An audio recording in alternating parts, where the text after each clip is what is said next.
Okay, this is aluminum wire.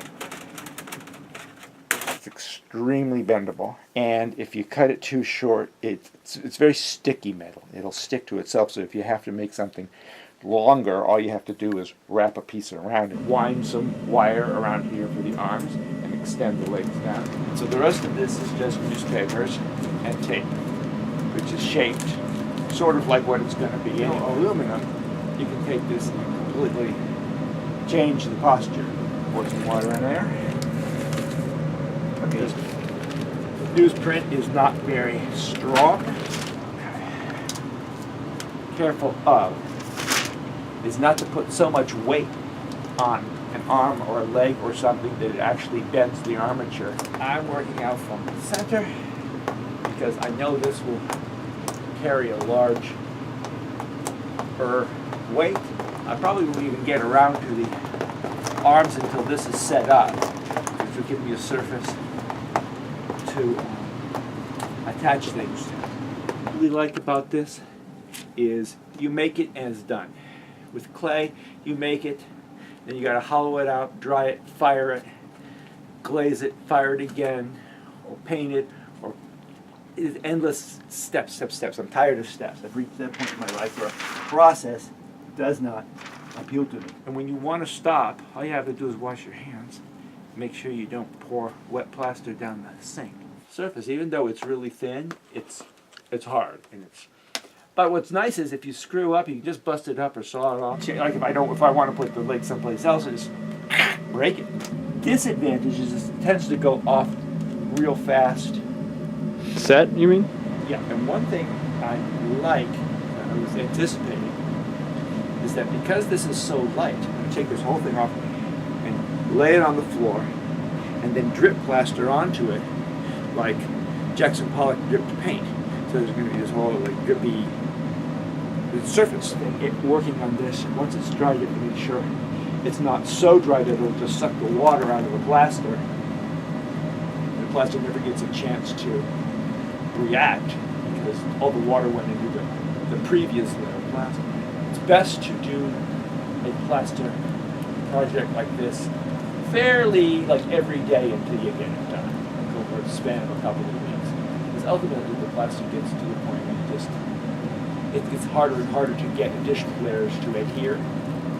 The plaster does not actually want to stick to itself.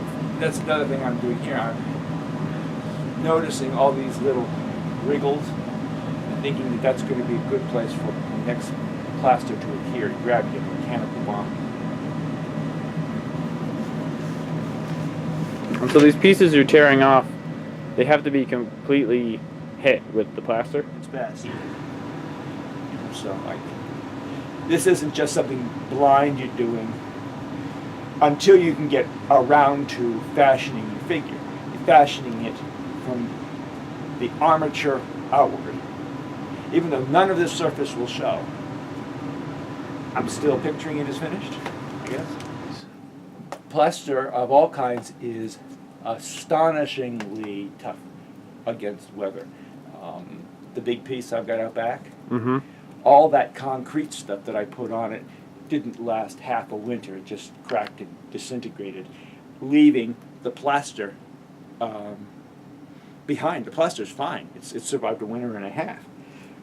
Plaster's tough. It's not a permanent material. It probably wouldn't last more than maybe 5 winters before it started to crack. But of course, it's still tissue thin too. If that figure out there were 2 inches thick of plaster all the way around, like a great big upside down cup of plaster, probably leave it there forever. But that's if this is going to be an outside sculpture, you would want to think of something to protect it. 2 things you can add to plaster. One is just Elmer's glue, because the Elmer's glue will go off and to tighten up your stuff. The other is you can buy special additives, acrylic additives, to add to the plaster or the concrete. Overall, the impression I'm probably creating here is a certain half-assedness. I really like this antenna thing. Yeah. It's I'm not particularly sure what it's like.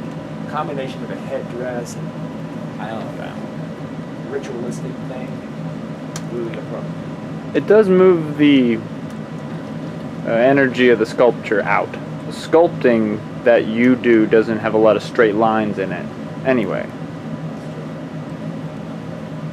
Yeah, it's completely different from anything you can do in any other material. If you're working with clay, you don't think of straight lines sticking out 3 feet in space as the clay won't do it. It also redirects the attention, I think, away from the purely figurative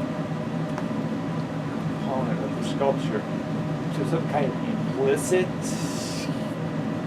narrative or something without actually saying anything too loud. I mean, it's not like he's got a bucket and a shovel and a pair of old jeans and it's called The Guy with the Bucket. It's not didactic. But as a character, this guy probably knows what these antennae are. Yeah. Yeah, there's some part of something we can't quite understand. That's what's the difference between artists who want to do something and then say, I want my viewers to figure it out. Meaning we have to do all the hard lifting when they throw eggs on the floor and call advancing humanity to man. And a statue of a boy with a dog, where everything's been done for you. It's just a little vignette, it's a little picture of a boy and a dog, and there's nothing else. There's no mystery. Something's going on and you're not sure what it is. And that's what I think the headdresses do. Some sort of incantatory thing, maybe, which allows for the dance movement without it being a dance piece, because I really hate sculpture that's about people dancing. There's nothing worse.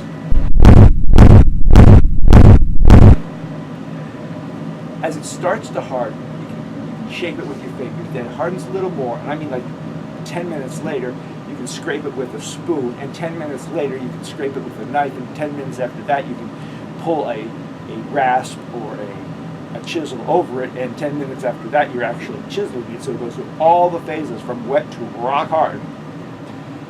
And each one of those phases allows you to do cool stuff. Another thing you can do, which is very cool, is you take wax paper or like a light plastic, like a 1mm sheet plastic, and press it on, because the plaster will come to the surface as you're rubbing, and you peel that off, and it will peel because it will stick. You get extremely smooth surfaces. Or you you could also give it a complicated texture with that too, by like putting it down wrinkled, like a shopping bag you cut open and put on. You could use aluminum foil, which is going to give you a metallic kind of surface because it's aluminum foil, and that won't stick either. That'll pull right off.